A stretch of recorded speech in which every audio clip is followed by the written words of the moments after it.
embrace what is good and discard what is bad. Okay? Tradition and reason.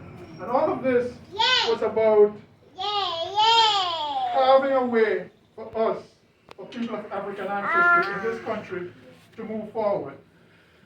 And so what the US organization said was, we need some principles to guide us. We need some principles to guide us.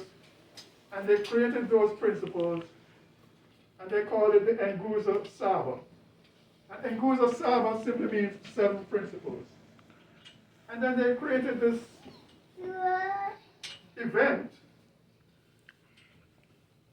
holiday, celebration, observance, whatever you want to call it, and decided that it would be from December 26th until January 1st. Now, one of the first things I want to point out is that Kwanzaa is not a religious activity. Okay? Kwanzaa is not religious. It is cultural. It is not religious.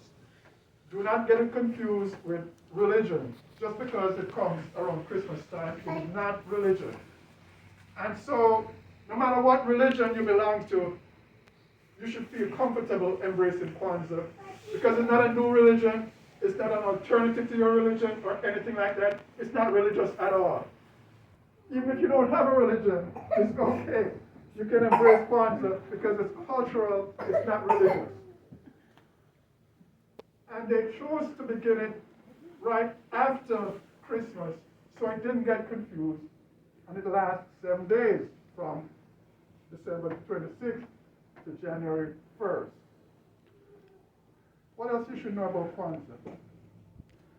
Somebody asked earlier, I heard somebody asking somebody, well, what does Kwanzaa mean? I mentioned earlier that the language of Kwanzaa is Kiswahili. And they chose Kiswahili, the US organization back in the 1960s chose Kiswahili for 2 reasons. One, it is the most commonly spoken language in Africa. And 2, it is non-tribal. Okay? So Kwanzaa is non-religious and it's non-tribal. Now, the word Kwanzaa, Kwanza, is a Kiswahili word, and it simply means first. Okay? They added a second A, Kwanzaa, so it could have 7 letters. But the original word Kwanzaa is Kwanza in Swahili, which means first. Kwanzaa itself is based on a very common tradition in Africa. And that very common tradition, many of you, especially from the Caribbean, will be familiar with. It's like a harvest festival. Anybody familiar with harvest festival? Well, Kwanzaa is nothing but a harvest festival. Kwanzaa means first fruit. And the tradition in Africa is when the harvest time comes, there is a festival to separate it. If you're from Barbados, you know about crop over. Okay, that's when Barbados has this carnival, they call it crop over. If you're from other parts of the Caribbean, you know, the churches have harvest festival, and everybody brings all the fruit in.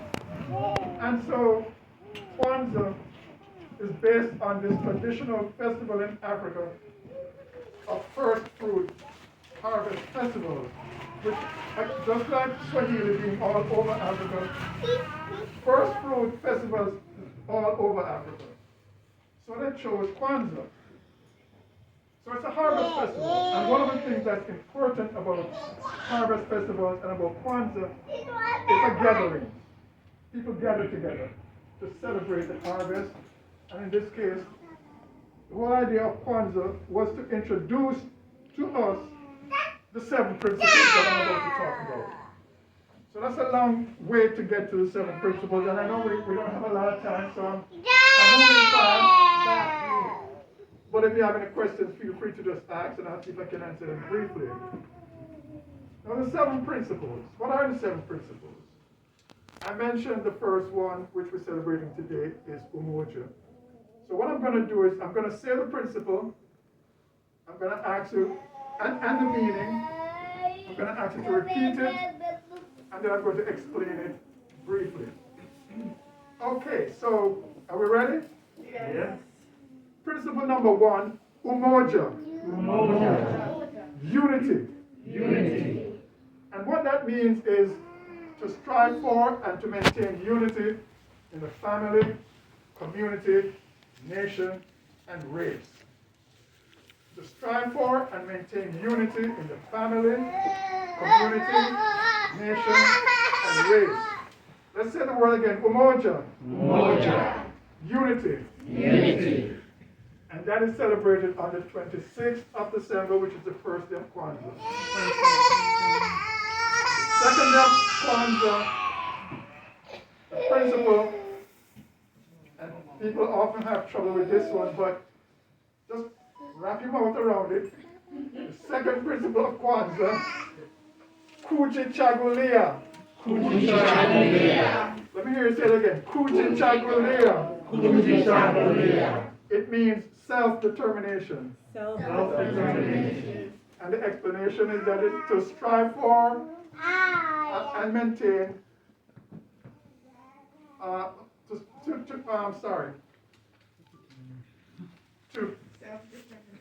self-determination, to strive for it, to define ourselves, name ourselves, create for ourselves, and speak for ourselves instead of being defined, named, created for, and spoken for by others. Kujichagulia, to define ourselves, name ourselves, speak for ourselves, and create for ourselves instead of being defined, named, created for, and spoken for by others. Let me hear you say it again. Kujichagulia. Kujichagulia. Okay, the third principle, which is on the 28th of December, is Ujima. Ujima. And that means collective work and responsibility. Okay? To make our brothers and sisters' problems our problems and to solve them together. Collective work and responsibility. Let's say it again. Ujima. Ujima. Collective work and responsibility. Collective work and responsibility.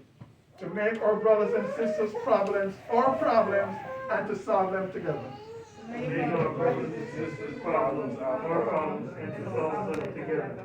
Very good. The fourth principle is Ujamaa. Ujamaa. Cooperative economics. Cooperative economics. To build and maintain our own stores, shops, and other businesses, and to benefit from them together. Ujamaa. Ujamaa. Cooperative economics. Cooperative economics. Principle number 5. Principle number 5 is Nia. Nia. And it means purpose. Purpose. The explanation says to make our collective vocation the building and developing of our community in order to restore our people to their tradition of greatness. Nia. Nia. Purpose. Purpose. Principle number 6. Principle number 6 is Kuumba. Kuumba. Kuumba. Kuumba. And Kuumba means creativity. Creativity. To do always as much as we can, in the way that we can, to leave our community more beautiful and beneficial than we inherited it. Kuumba. Kuumba. Creativity. Creativity. So let me tell you one more time. To do always as much as we can, in the way that we can, to leave our community more beautiful and beneficial than we inherited it. And I just want to commend the Friends of Wingate Park, who earlier this year decided to do a tree planting in Wingate Park in honor of the life of Bunny Whalen. Okay? That right there is some kukumba, creativity, leaving our community more beautiful and beneficial than we inherited it. So you understand how these principles work? It's not rocket science. You just do what you gotta do to make the world a better place. Kukumba. Creativity. And the final principle is imani. It means faith. To believe with all our hearts, with our teachers, or leaders, or preachers, or parents, and the part that I really like, and the righteousness and victory of our struggle. Imani. Faith. To believe in the righteousness and victory of our struggle. And that, in a nutshell, is the 7 principles of Kwanzaa that, or the 7 then Nguzo Saba, that the whole idea of Kwanzaa was to introduce these 7 principles to our community and to get us to try to live by them. So Kwanzaa is not just about getting together from December 26th to January 1st and having gifts and having a haramu, which is a feast, and all of that. That's good.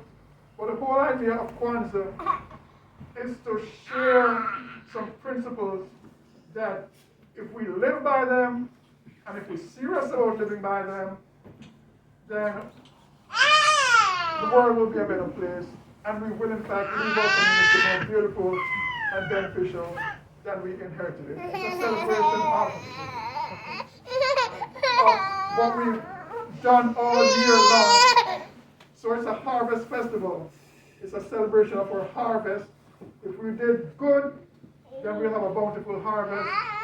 And if we didn't do so good, well, the harvest isn't going to be so great.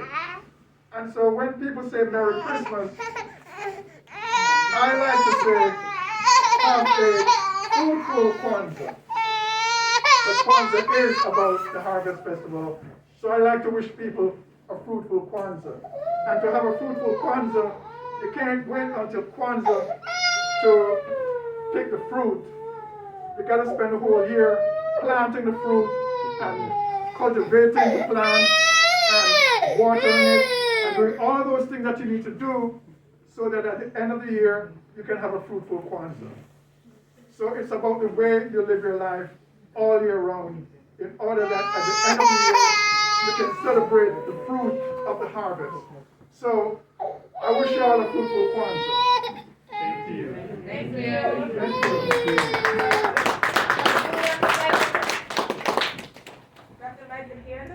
Well, let's talk about the candles. I'm glad you raised that. Let's talk about what's over here.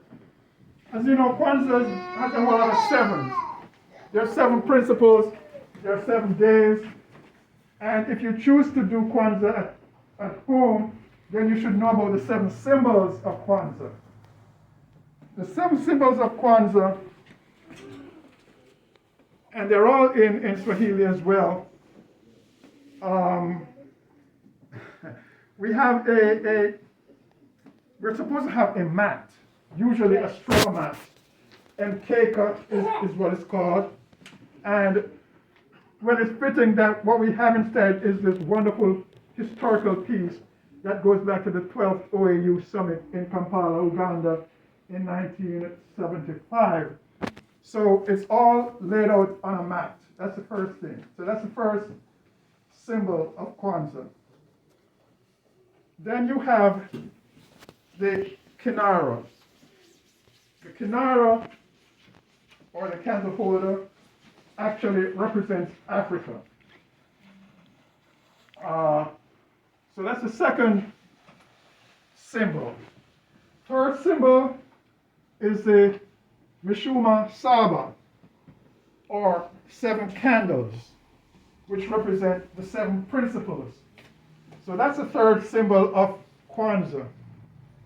Another symbol, number 4, is the Kikobacha Umoja, or unity cup. And, you know, what you can do, especially in a small family gathering, is you pass the unity cup around with whatever beverage you're sharing as a symbol of